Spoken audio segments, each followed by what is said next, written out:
Bueno, pues gracias a Dios. Ya comenzamos un mes de abril. Ya empieza a avanzar muy rápidamente este tiempo en el cual nosotros debemos de aprovecharlo. Los tiempos son malos y van a venirse peores, pero debemos estar atentos a la voluntad de Dios, ¿verdad? Bueno, pues finales de marzo, hace 8 días, estuvimos celebrando y trayendo a nuestra memoria varios eventos que nos recuerdan precisamente los últimos días de nuestro Señor Jesucristo aquí en la tierra. Estuvimos reunidos hablando de acontecimientos de esta Semana Santa, Semana Mayor como algunos la conciben. Durante esta Semana Santa aprendimos sobre los diferentes eventos de esos días de pasión de nuestro Señor Jesucristo. Como vimos el domingo pasado, tuvimos 2 cultos, uno a las 7 de la mañana, un culto de resurrección, y pues gracias a Dios muchos nos dimos cita 1 hora antes, a las 7 de la mañana, y estuvimos aquí presentes. Y reflexionando un poco, podemos ver que nosotros estamos constantemente enfrentándonos a eventos, diferentes eventos que cambian la vida por completo. Son eventos tan importantes que marcan un antes y un después en nuestra vida. Ponemos como ejemplo un matrimonio. Marca nuestra vida a partir de ese matrimonio, un antes y un después. Decimos cuando yo era soltero, cuando yo era soltera, o cuando ahora ya soy casado. Son eventos que cambian nuestra vida. Y no solamente son este tipo de eventos, hay muchos más. Eventos tan importantes como el matrimonio, que pues cambian tanto que pareciera que ya no nos podemos imaginar vivir sin la otra persona, ¿verdad? Bueno, la mayoría pensamos así.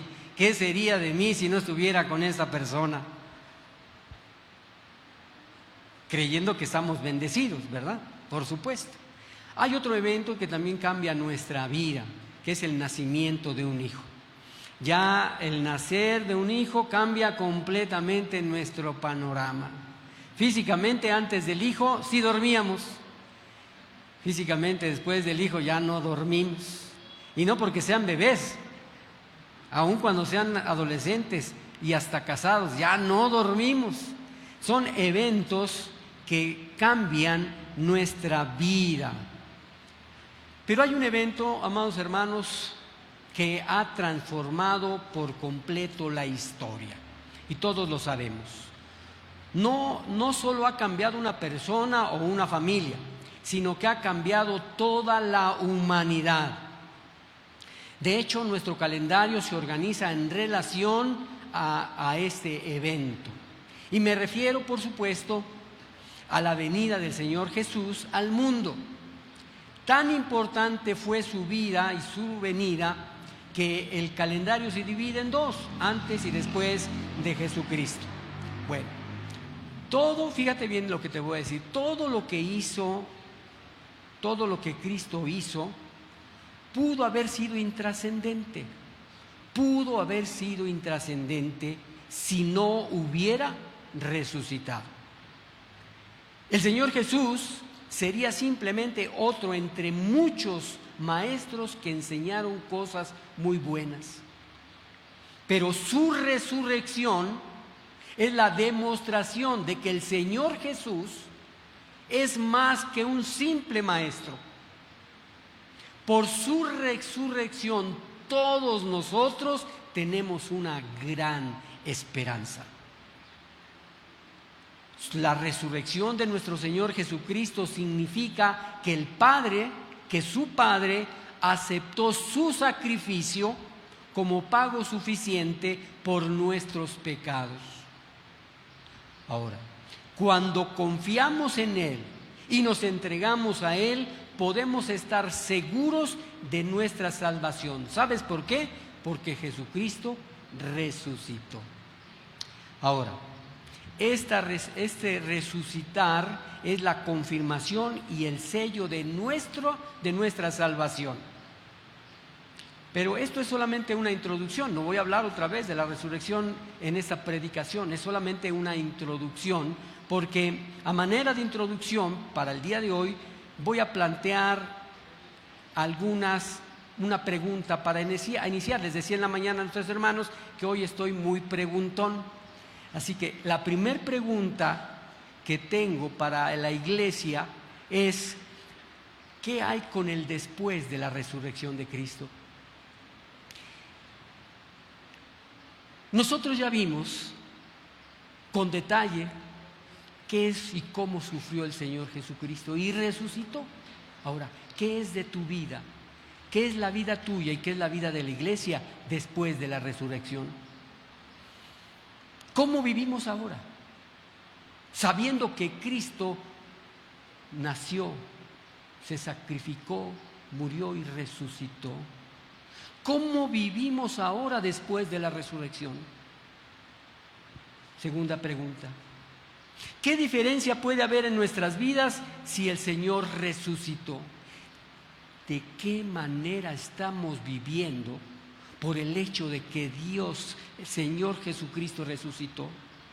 ¿Habrá una diferencia o no habrá una diferencia por el hecho de que Jesús, el Señor, resucitó? Tercer pregunta. ¿O acaso fue solamente la resurrección del Señor Jesús fue una razón para levantarnos el domingo pasado y venir una hora antes para poderlo celebrar? ¿Qué es lo que verdaderamente importa después de la resurrección de Cristo? Vino y puso el fundamento. Él es la roca de nuestra salvación. ¿Y qué ha sido de tu vida después de ese encuentro con esa roca de la salvación? Si has tenido un encuentro poderoso con esa roca, estoy seguro que tu vida debe ser diferente.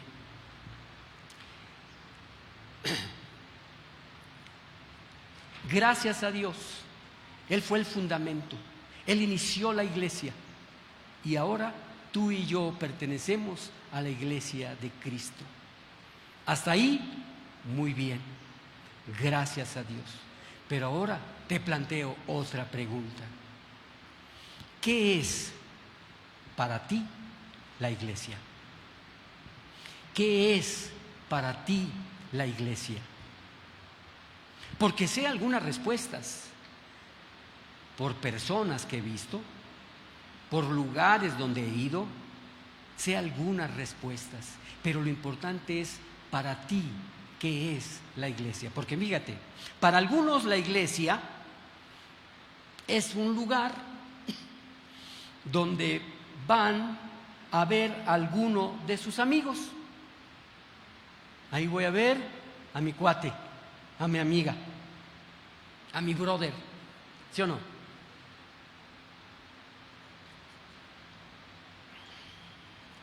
Para algunos la iglesia es un lugar donde va a ver a sus amigos, cantar un ratito y, ¿por qué no?, tomarnos una siestecita pequeña. Para algunos esa es la iglesia. Para otros, la iglesia es solamente una institución religiosa. Para otros más, ven la iglesia como una empresa encargada de darles lo que ellos desean. Lo que ellos desean. Hermanos, la pregunta fundamental aquí y de trascendencia es saber cómo ve Dios la iglesia. No es ninguna de las razones que he mencionado. ¿Cómo ve Dios la iglesia? La Biblia describe la iglesia como una familia. Yo considero esta iglesia y la iglesia de Cristo como mi familia, como mi familia eterna. La Biblia describe a la iglesia como una familia. Y es una razón por la que nos decimos hermanos, porque tenemos un solo Padre, una fe en Jesucristo. Entonces la Biblia ve y describe a la iglesia como una familia. Pero también dice la Biblia que la iglesia es la novia de Cristo, que la iglesia es un olivo y las ramas de una vid que da fruto, que es un campo sembrado, que es una cosecha, que es la casa de Dios, que es la columna y pilar de la verdad. Hermanos, la iglesia es el cuerpo de Cristo. Amén. Amén. Amados, la iglesia es mucho más que un lugar o una empresa. La iglesia es la congregación de todos los creyentes de todas las edades. Es la única, fíjate bien en esto, es la única agrupación humana, la única agrupación humana que será eterna. Eterna. Y a esa iglesia tú y yo pertenecemos. Debe de haber amor entre nosotros. Porque muchos, y estoy seguro que la mayoría, nos encontraremos en la eternidad, en el cielo. Este es apenas el primer paso en este mundo, porque somos una familia. Pertenecemos a la Iglesia Universal por la fe en Jesucristo y participamos en la iglesia dentro de esta congregación local y pertenecemos a esta congregación local y nos llamamos Unifam Campanario. La mayoría, hermanos, de las cartas del Nuevo Testamento fueron escritas para la iglesia y las iglesias locales. Si Dios lo permite, vamos a pasar algunas semanas conociendo una de las epístolas del apóstol Pablo, la epístola de los Filipenses. Esta epístola, hermanos, nos demuestra, nos enseñará el gozo de pertenecer a la iglesia. Yo les preguntaba cómo estaban. Bien. Alegres, sí. Gozosos también.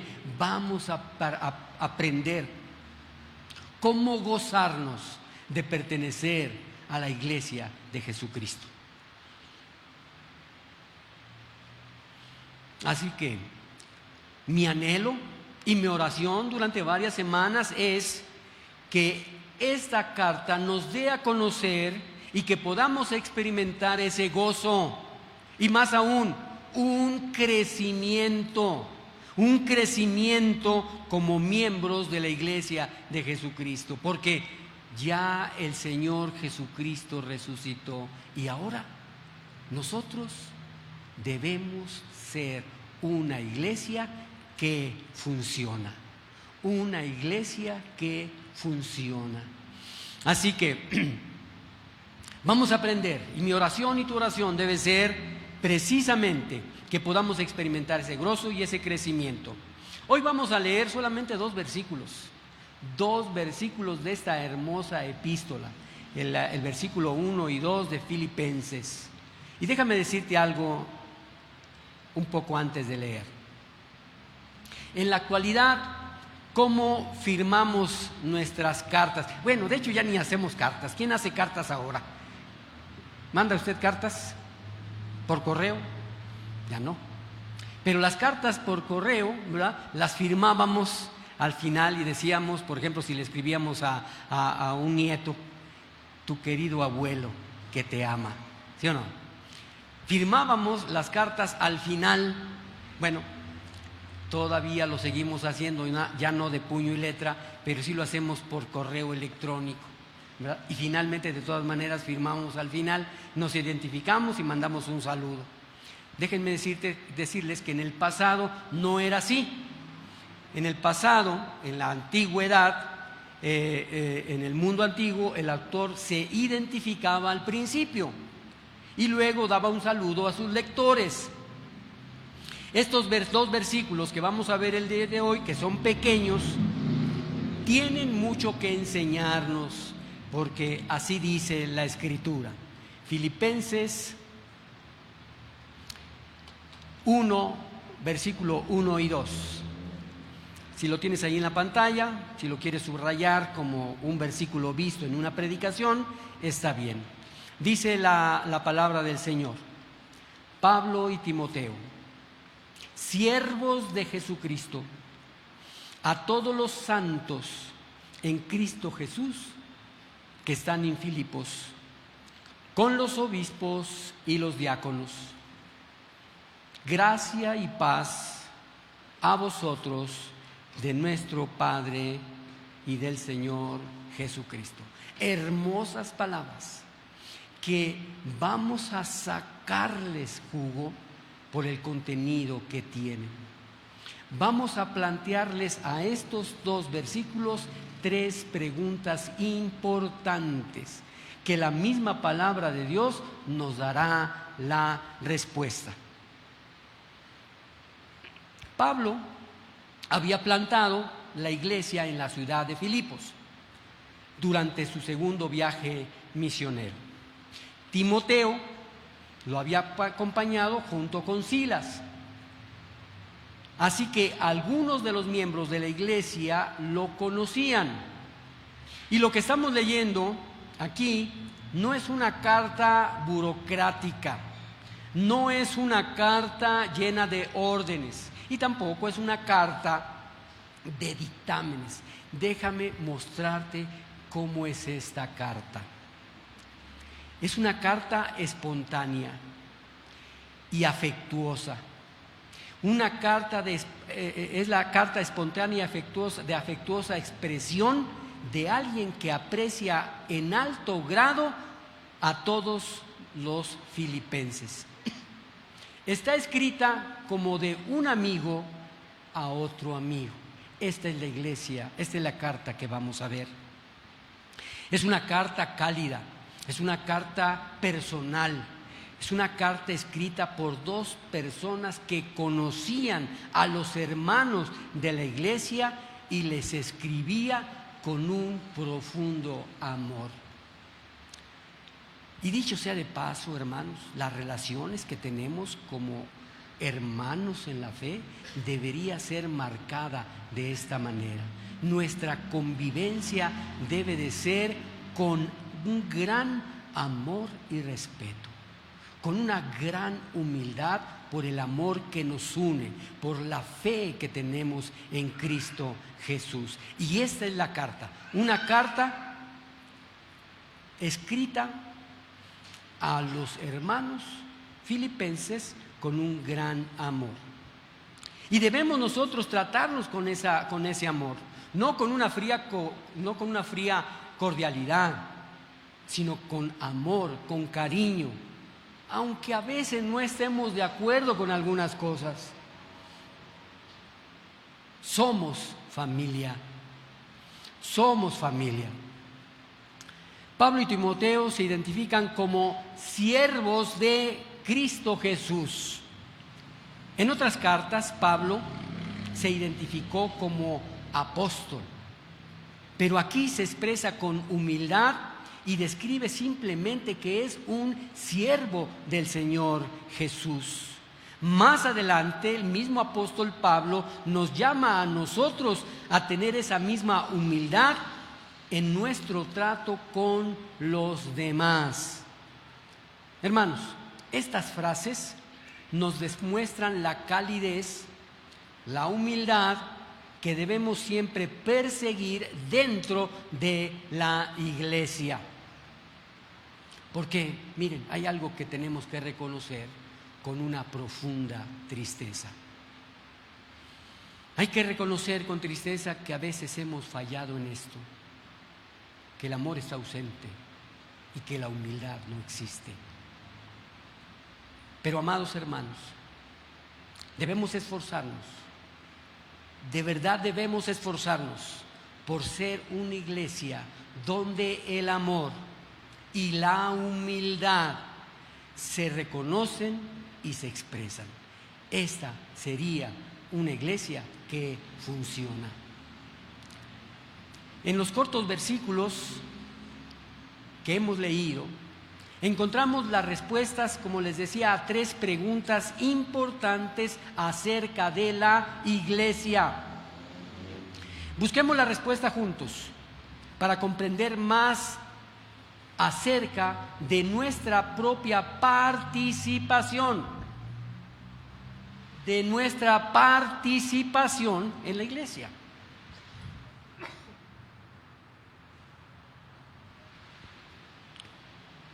Disculpen, ya tuve una predicación, ya tuve una clase y ahorita ya la garganta empieza a respingar.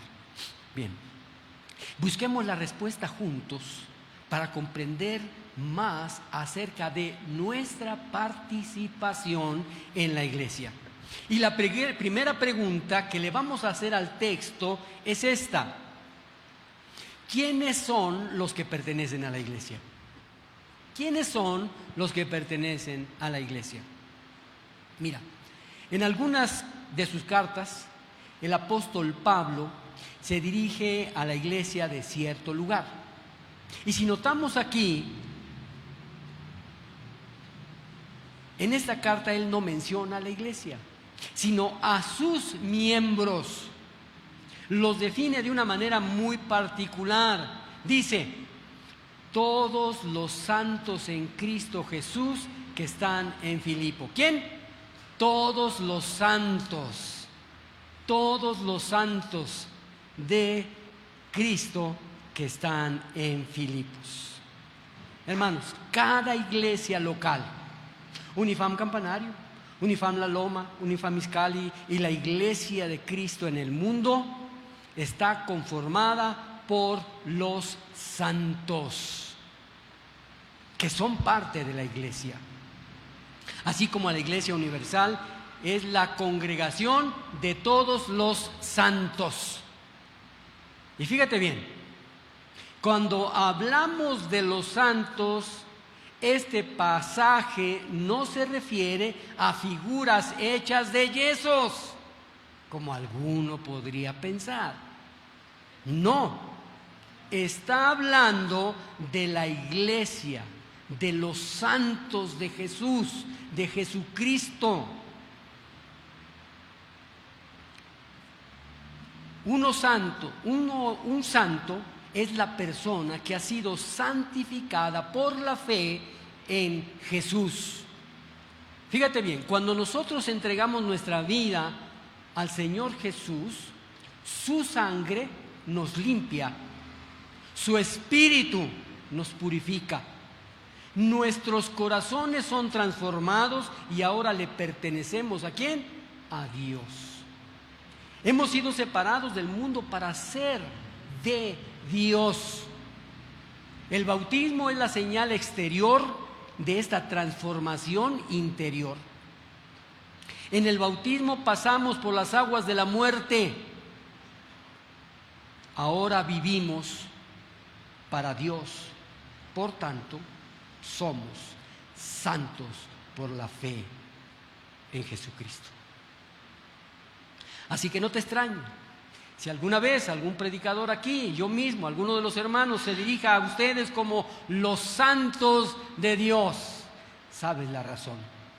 Así el apóstol Pablo se dirigió a los fieles de la iglesia de Filipo, a los santos de Jesús. Ahora, una iglesia que funciona está llena de santos verdaderos. La Biblia nunca utiliza la palabra santo para referirse a algunas poquitas personas de la iglesia que han logrado alguna madurez espiritual inusual. La palabra santo se refiere a los santificados, a los sagrados. Simplemente significa ser apartados y separados. Por lo tanto, todo creyente que ha confiado verdaderamente en Jesucristo como su Salvador es separado del mundo y apartado para vivir para Dios. Ok. Ahora, todo creyente verdadero es un santo. Una persona separada para Dios. Y déjame explicarte, aunque tal vez ya lo conozcas, pero si no, déjame explicarte que hay 3 etapas de santificación. 3 etapas de santificación. La primera es la santificación inicial o posicional. ¿Qué digo con esto?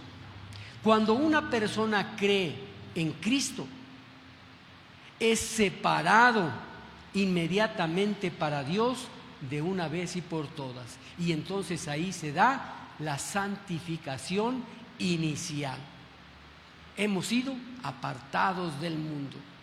Hay una segunda etapa, la santificación progresiva. Fíjate bien, un verdadero creyente realiza un esfuerzo determinado y disciplinado para permitir que el Espíritu Santo de Dios lo prepare día tras día. El Espíritu de Dios lo toma y lo conforma cada vez más a la imagen de Cristo mientras está caminando por esta tierra. Y hay una santificación extraordinaria, que es la entera santificación. Hermanos, algunas doctrinas piensan que la entera santificación no se puede vivir en esta tierra. Pero la Biblia nos enseña que podemos vivir en una entera santificación aquí en la tierra, consagrándonos totalmente a la voluntad de Dios. Vivir sin pecar, que el pecado ya no esté en nuestras actitudes, en nuestra forma de vivir. Esa es la entera santificación. Llegará el día en que el creyente sea perfectamente apartado para Dios y su servicio sin ningún pecado, ninguna falla, y eso es la entera santificación. Y allí es donde debemos de estar, aquí en la tierra, en una entera santificación. Amada iglesia, amadísimos hermanos, somos propiedad del Señor Jesús, apartados como su santa posesión. Por lo tanto, fíjate bien, vivamos como la posesión del Señor. Amada iglesia, caminemos como las personas separadas de Dios, viviendo vidas santas, justas y puras. Y es bueno puntualizar lo siguiente, pon atención en esto. Es bueno puntualizar lo siguiente: Dios es un Dios 3 veces santo, santo, santo, santo. El Señor Jesucristo que nos ha salvado es santo. El Espíritu de Dios que mora en nuestros cuerpos es santo. La Biblia debe ser la guía de nuestras vidas y es llamada las Santas Escrituras. Uno de los nombres que se nos da es la de hermanos santos. Uno de los grandes dones de Dios es convertirnos en sacerdocio santo ante Dios. El gran llamado de Dios hacia nosotros es un llamado santo.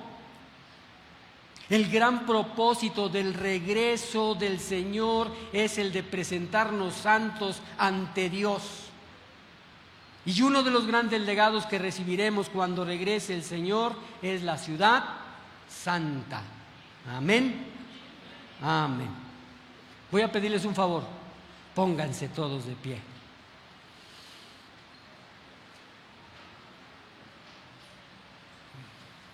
Si está dormido el que está a tu lado, dile que se ponga de pie. Amén. Siéntense de nuevo. Gracias a Dios. Es que ya eran más de dos. Eran más de dos. Discúlpenme, pero no se vayan a dar un trancazo.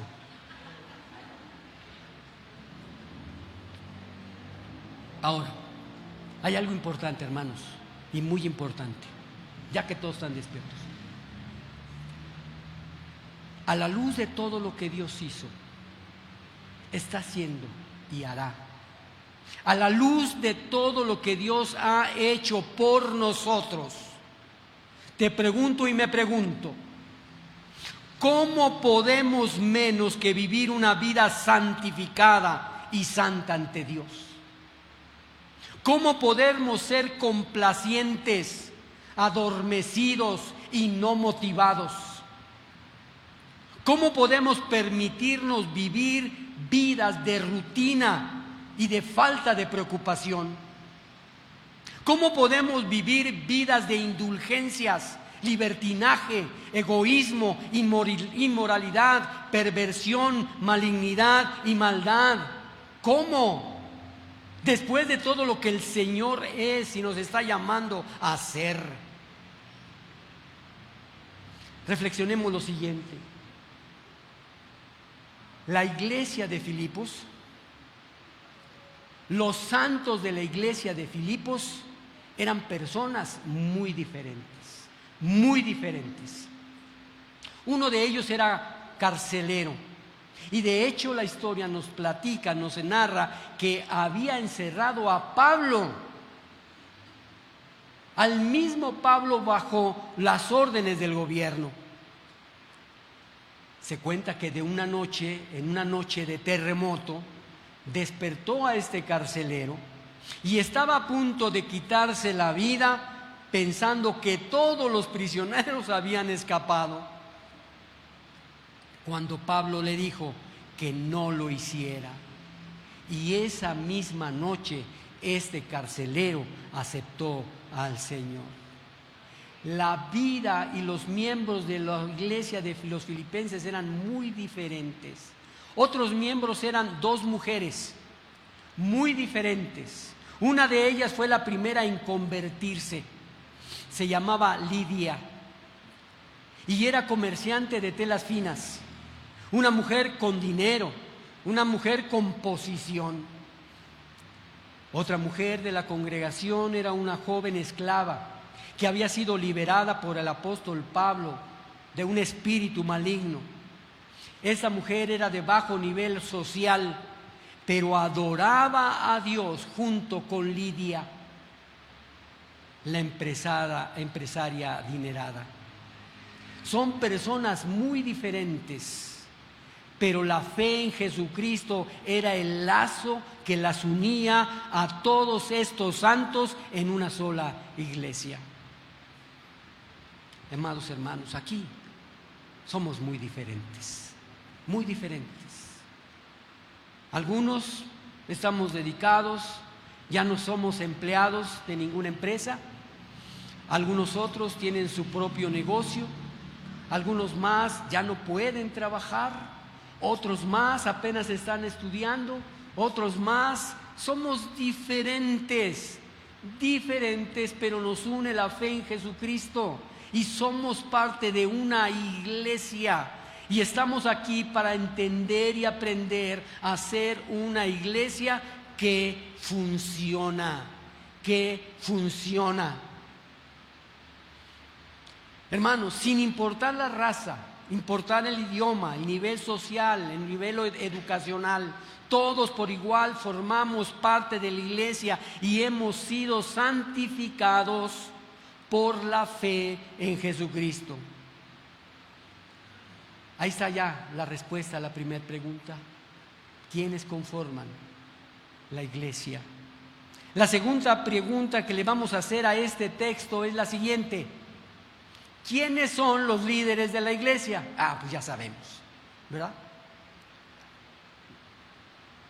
Pues está el pastor, están los diáconos.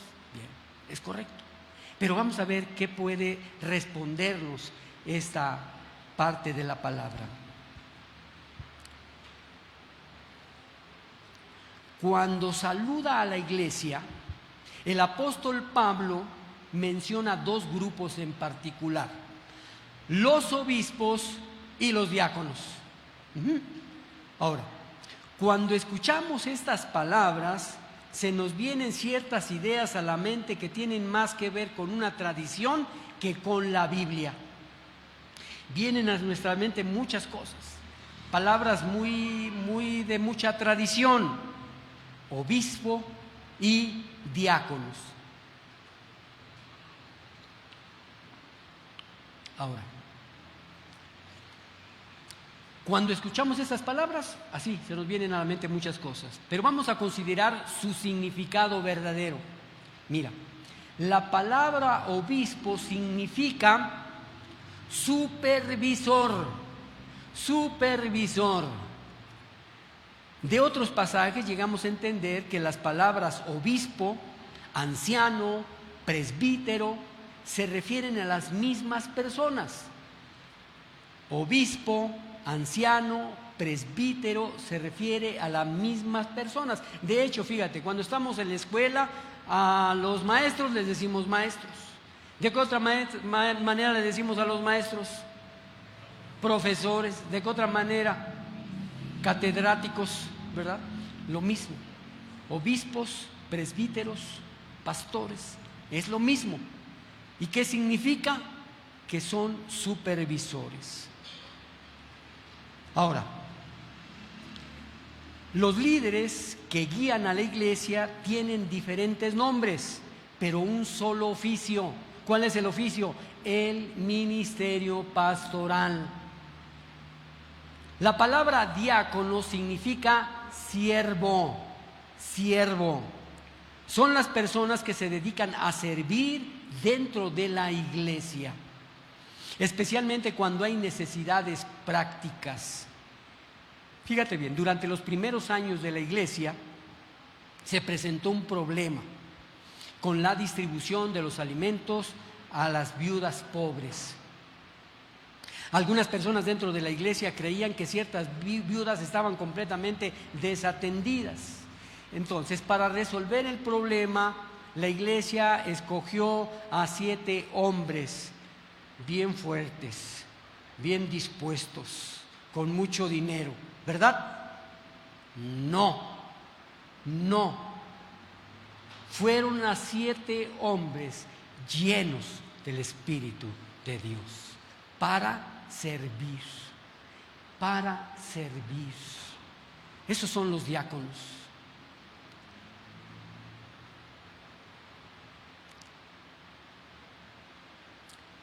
La iglesia crece y avanza. Y esto a lo mejor a ti te haga ruido en tu oído, en tu entendimiento. A mí me pasó lo mismo, pero tengo que decirlo. Hermanos, cuando una iglesia crece y avanza, es cuando los obispos o los pastores pueden dedicarse a la oración, al estudio de la palabra y la enseñanza. Cuando los pastores pueden dedicarse a la oración, a la enseñanza, a la predicación. Eso me chocó la primera vez que lo oí. Estaba recién entrando a la iglesia y el pastor que teníamos me dijo: el pastor, su tiempo debe de ser para orar, leer la palabra y predicar. Y todo lo demás, los diáconos están y deben estar presentes. Puede chocarte, pero les aseguro que cuando una iglesia avanza y crece es porque los obispos y los pastores están orando, están leyendo y están predicando y están enseñando. Ahora, tal vez estés tú pensando: bueno, yo no soy ni pastor ni diácono, tengo otro cargo en la iglesia. ¿Será que mi trabajo no es importante? Claro que es importante. El trabajo que tú estés realizando en esta iglesia es importante, sumamente importante. Hay muchos dones y talentos diferentes que Dios ha dado a los miembros de la iglesia. Podemos ver que hay músicos, gracias a Dios. Músicos, 4 músicos. Podemos ver que hay quienes enseñan clases, dan clases en la escuela dominical, 5. Hay otros que limpian, 2.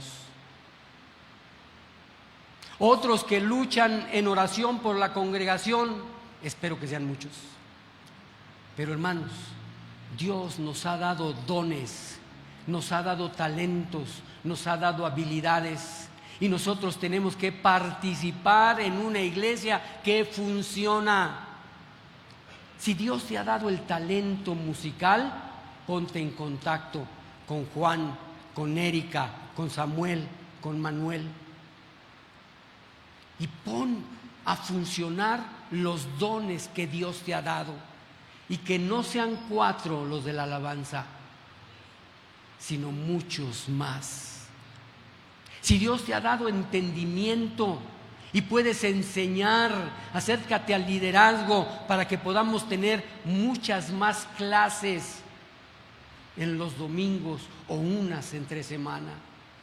Si Dios te ha dado dones para arreglar, para mantener, para poner bello este templo, ponte en contacto con los líderes para que podamos ser una iglesia que funciona. Cuando tú te convertiste a Cristo, Dios te dio por lo menos un don. ¿Ya sabes cuál es? Hermanos, el mensaje es para que haya señales de una iglesia que funciona. Todos estos dones, talentos, ministerios son importantes, pero pensemos por un momento para poder entender esto. Pensemos en el cuerpo humano. Pensemos en el cuerpo humano. El cuerpo tiene órganos, músculos, arterias, venas.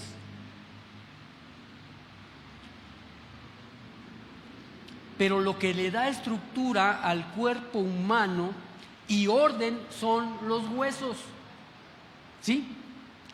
Todo lo demás cuelga sobre los huesos para poder funcionar, hermanos. De la misma manera, los pastores y los diáconos son como los huesos de la iglesia. Dan la estructura necesaria para que todos los demás puedan realizar bien alguna función. Amén. Amén. Si tienes ganas y tienes la necesidad de decir amén, di amén. Amén. Hemos visto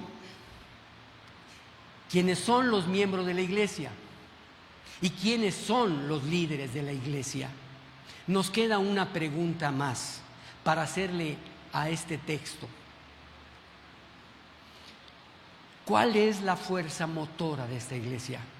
¿Cuál es la fuerza motora de la iglesia? ¿Qué mueve a los diáconos? ¿Qué mueve al pastor? ¿Qué mueve a los diáconos? ¿Qué es la fuerza motora de la iglesia? Y la respuesta está en el versículo 2 de Filipenses 1. Que Dios nuestro Padre y el Señor Jesucristo les conceda gracia y paz. Lo que mueve a la iglesia es la gracia de Dios. Es la paz que solo Dios nos da. Hermanos, esto es lo que la iglesia puede también ofrecer al mundo. Todos necesitamos la gracia. Fíjate bien, sin la gracia de Dios, sin ese dar de Dios, aunque no lo merezcamos, sin esa gracia de Dios, tendríamos que enfrentar solos completamente solos las consecuencias de nuestro pecado, pero Dios es gracia y misericordia. Un mundo sin gracia, hermanos, es un mundo cruel, un mundo de castigo sin misericordia. Un mundo sin gracia es un mundo sin esperanza, sin futuro, sin salvación. Pero la gracia de Dios, pero por la gracia de Dios tenemos perdón. Por la gracia de Dios tenemos fuerzas para vivir y triunfar. Por la gracia de Dios recibimos bendiciones que jamás mereceríamos. Por la gracia de Dios tenemos la esperanza de un futuro en el cielo. Por la gracia de Dios nos trae paz. Cuando hablamos de paz, hermanos, no solo hablamos de ausencia de conflicto. La paz bíblica es el bienestar. Es la vida verdadera.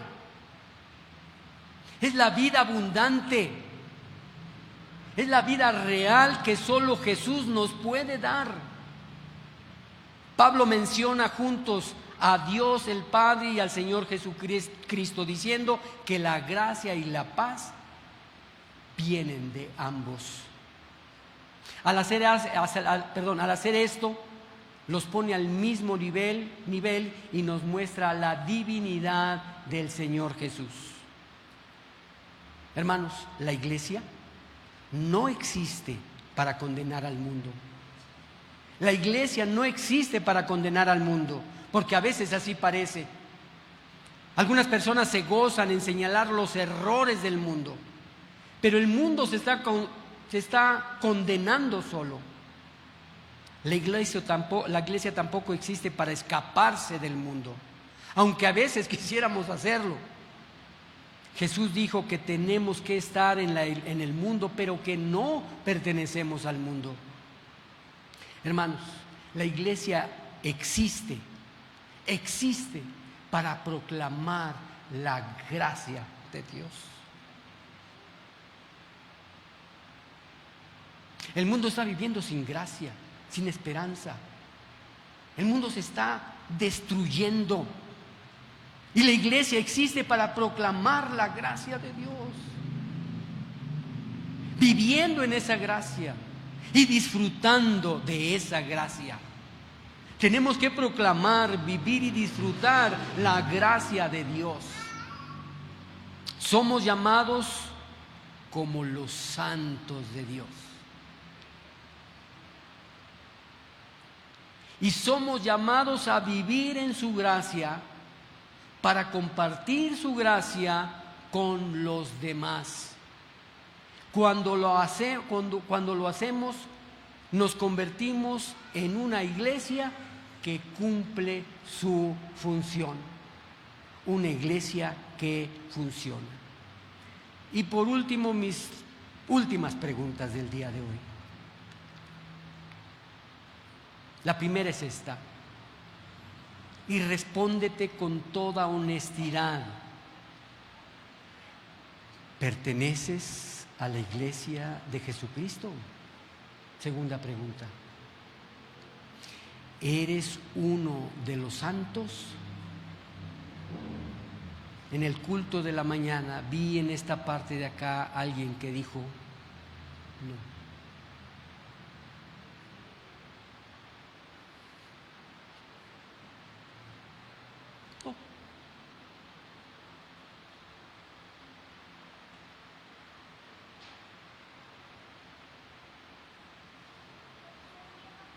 Pero debemos de saber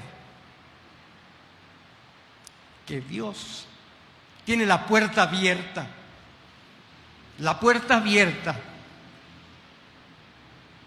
y puedes permanecer en la iglesia de Jesús. Él ya pagó el precio, Él ya pagó la entrada con su sangre, con su muerte, en la cruz. ¿Qué tienes que hacer? Si estás aquí o me estás escuchando a través de esta grabación, solo tienes que arrepentirte de tu pecado y entregar tu vida a Jesús, tu vida a Él por fe, porque por gracia sois salvos por medio de la fe. Cuando te comprometes con Jesús, llegas a ser parte de su pueblo, de su familia, de sus santos, de su iglesia. Y la segunda o tercera pregunta: ¿participas en la iglesia? ¿Estás participando en la iglesia? ¿Eres uno de los santos? ¿Estás aportando tiempo, esfuerzo para el éxito de la iglesia? ¿Estás usando tus capacidades para servir al Señor? Alguien dijo una vez, y me parece que fue la Madre Teresa de Calcuta, que un cristiano que no vive para servir, no sirve para vivir. Hermano, hermana, ¿estás sirviendo al Señor en tu iglesia? ¿Tienes dones, talentos, bendiciones que puedes poner al servicio de la iglesia para que esta iglesia avance, crezca, funcione? Es un gran privilegio, yo así lo siento. Es un gran privilegio ser parte de la iglesia de Cristo. Con ese privilegio viene la responsabilidad de servir. La última pregunta y oramos: ¿cómo te está llamando Dios a servir en su iglesia? Oremos. Poderoso Padre, bendito Señor, te damos gracias, Señor, porque somos parte de tu familia. Somos tus santos, Señor. Y te damos gracias por la oportunidad y el gran privilegio de poder servir en esta nuestra amada iglesia. Enséñanos, ayúdanos, guíanos, dirígenos, Señor, donde tú nos has dotado de talento, de dones, para que esta iglesia camine, crezca, funcione. Padre, gracias, muchas gracias.